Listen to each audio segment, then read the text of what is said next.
my trunks, they ever ready. Assault and battery, if you scared, you never ready. Okay, this is part 2, pretty much days 3 and 4 of the WrestleMania 27 trip. And by this time, we had been together for Thursday, Friday. Now this is Saturday and Sunday. And I left you guys with Friday night. We were at Walmart before the Waffle House. And we went home. I slept for a half hour. Luke slept for about maybe 45 minutes or so. And Steve and Miguel didn't sleep at all. They decided that there was no point in sleeping because they'll just be more tired at the end of the, pretty much if they went to sleep, they would be more tired than if they would stay awake.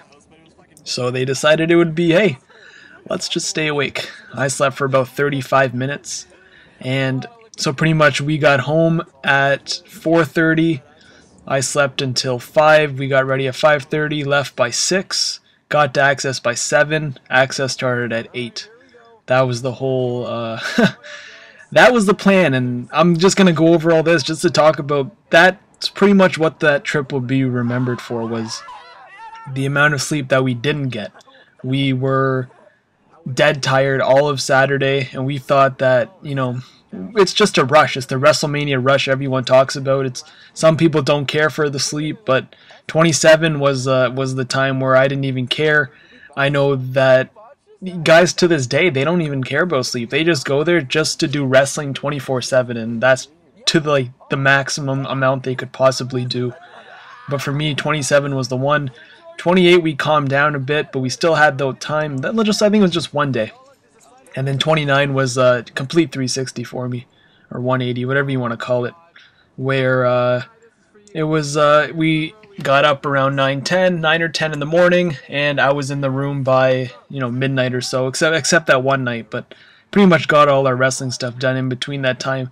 And I enjoyed it as a vacation rather than just a wrestling trip, which I think what WrestleMania 30 would be a lot more of is an actual trip rather than just 100% WrestleMania.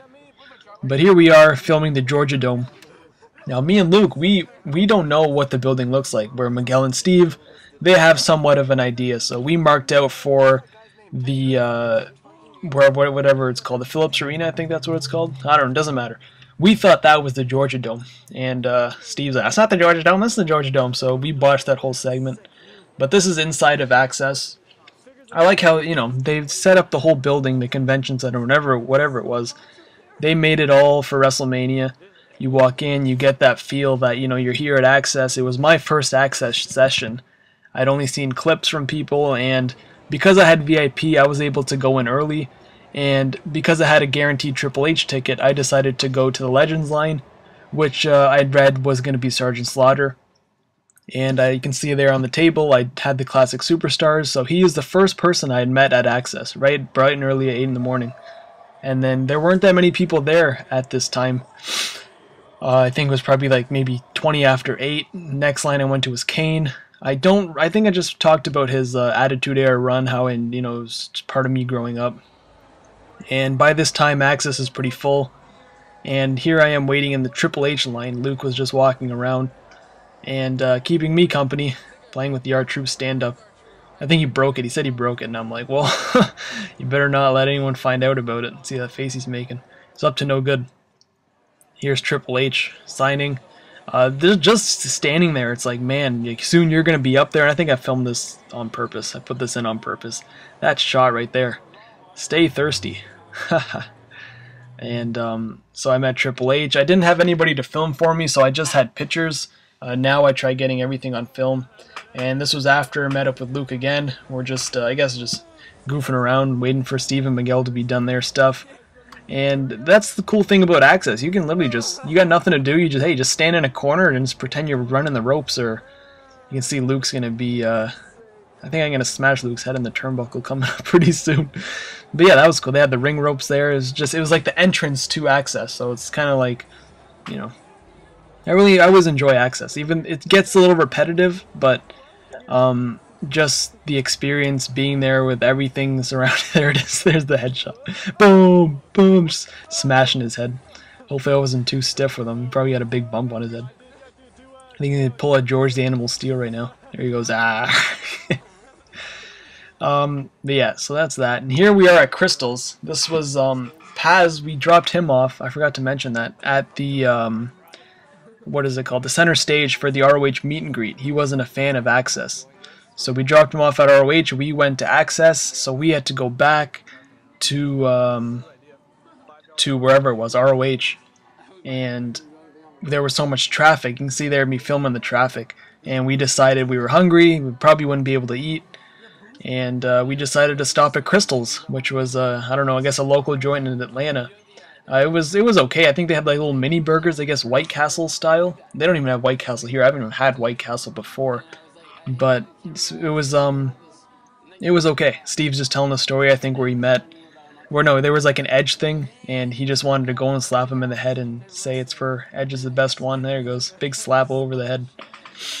And that was Crystal's. Paz kept calling, saying, "Where are you guys?" I'm like, "Buddy, we're stuck in traffic. We're coming. Just hold tight. We'll hold tight." But here we are actually just sitting, indulging in this Crystal burger. ROH was a snooze fest, honestly. I sat in the chair. I was sitting beside Miguel, and I remember like it was yesterday. Miguel's eyes just drooped down, and everyone went to sleep.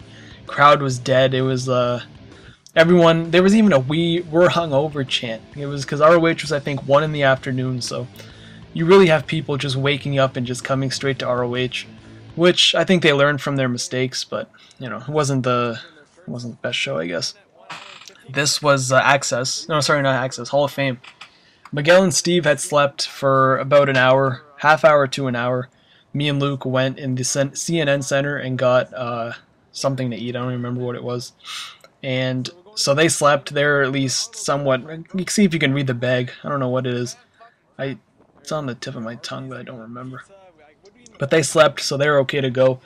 And Hall of Fame, I don't know if it was Steve and Miguel's first one, but it was definitely mine. And I was thinking that I would fall asleep during Hall of Fame because, you know, there's always this big run-on joke we have that, oh, Hall of Fame's boring, Arn Anderson this, Dusty Rhodes this. So, you know, at least I had full intentions of going to Hall of Fame and going to sleep.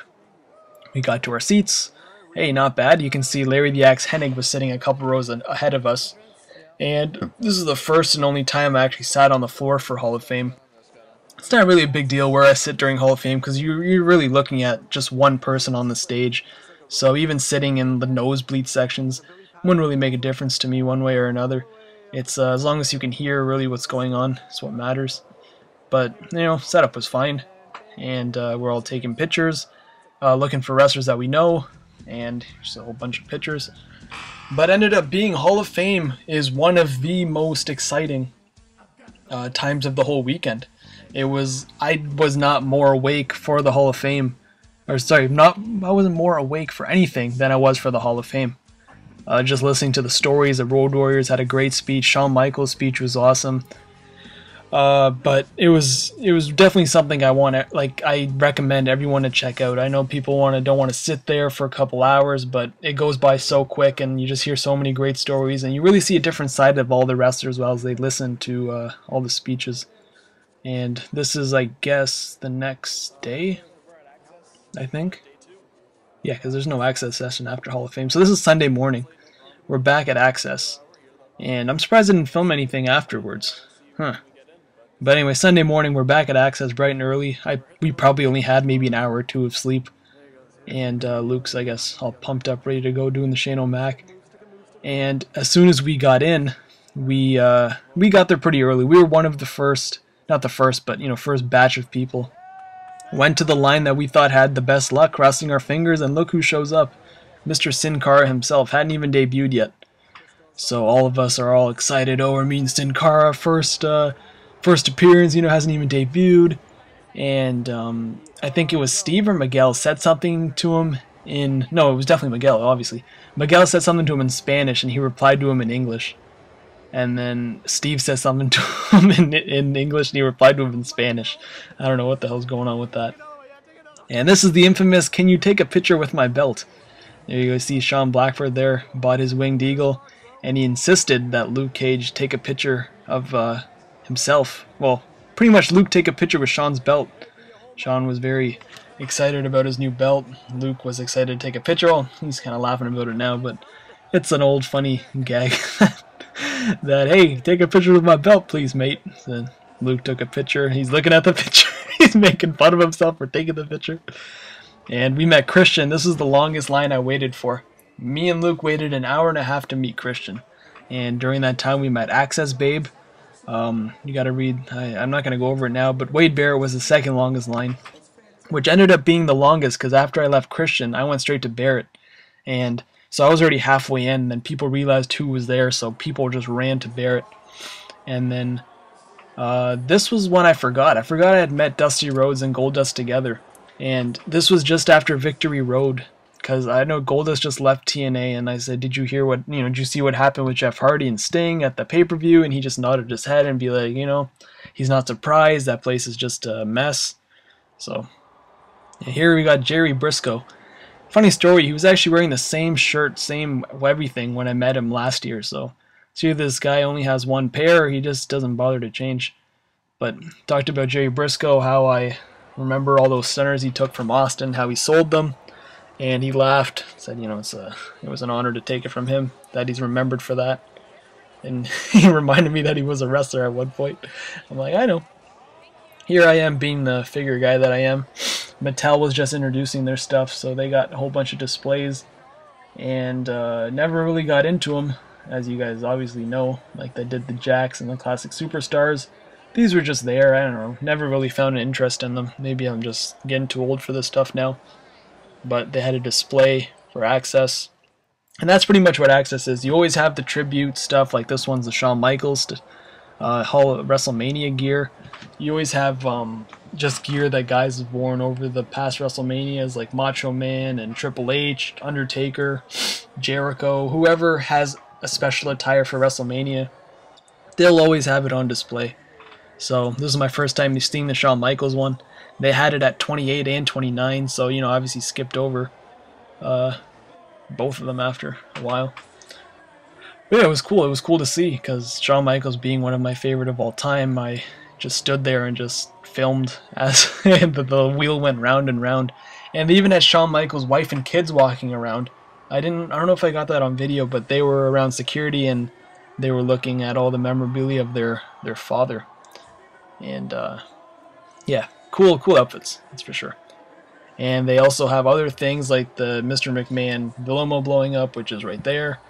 And that was another weird thing because that thing's like history. Like you wouldn't think it's that big of a deal, but I think that was one of the biggest moments in WWE history, I think. And for my own reasons, I think that. But they had that, and then some others. Just everything you can imagine would be at Access. Then they got Primo. I don't know, is it just Primo? Yeah, he had a short line. I think that's why I went. And I just talked to him about Carlito, and the picture came out fantastic, as you can see. And then I met Chief Jay Strongbow with Luke Cage, and I always had this thing about UWF, the only match I knew of Chief Jay Strongbow. Talked about him like that. I don't think he really understood what I said, but it's okay. Rest in peace, Chief Jay Strongbow.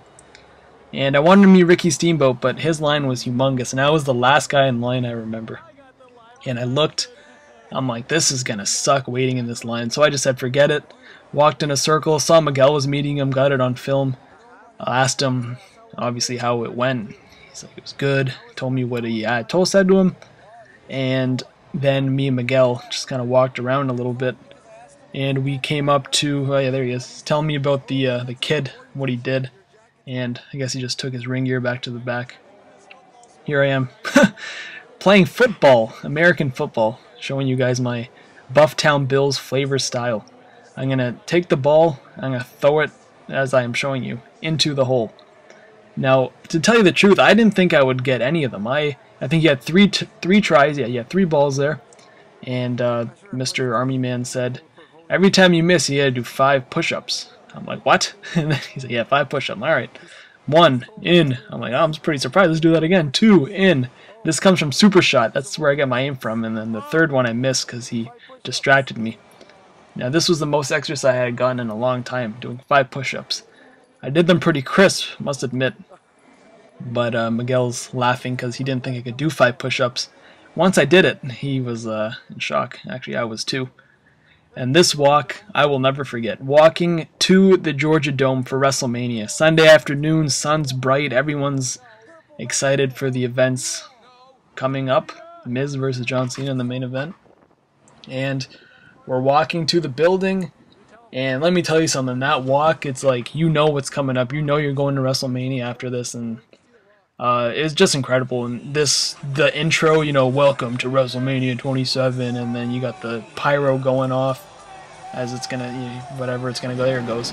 Like right there, it just gives you chills every time. I even watch it now, and it still gives me goosebumps knowing that, just call it the worst WrestleMania of all time or not, it was my first, and it was definitely one of my favorite ones.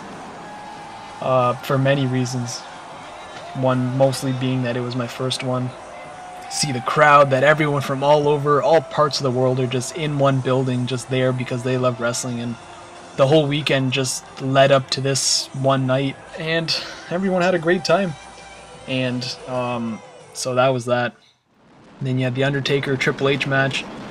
To a certain point, well, up to WrestleMania 28, it was one of the best matches I'd ever seen live. I know I'd been live for Davey Richards and Tyler Black, but just to see the emotion of the crowd and just the drama of that match, and it was pretty epic. I haven't used that word in a while, but recommend going to WrestleMania for anybody who just has this thoughts of going. Like, it's once you go once, then I'll guarantee you want to go every single year because you just get hooked on just that high you get.